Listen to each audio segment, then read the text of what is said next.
दैवताय गणाधीक्षाय धीमहि गुणशरीराय गुणमण्डिताय गुणेशानाय धीमहि गुणातीताय गुणाधीशाय गुणप्रविष्टाय धीमहि एकदन्ताय वक्रतुण्डाय गौरीतनयाय धीमहि गजेशानाय बालचन्द्राय श्रीगणेशाय धीमहि गानचतुराय गानप्राणाय गानोऽन्तरात्मने गानोऽसुखाय गानमत्ताय गानोऽसुखमनसे गुरुपूजिताय गुह्यप्रवराय गुणवे गुणगुरुवे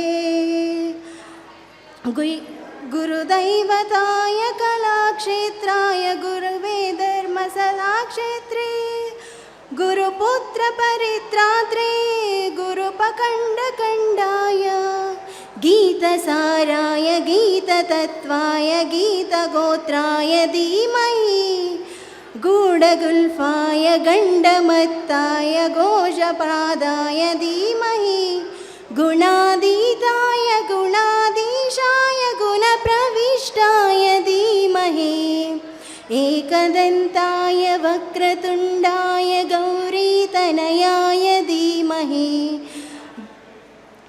गानचतुराय गानदत्राय गानोऽन्तरात्मने. Thank you.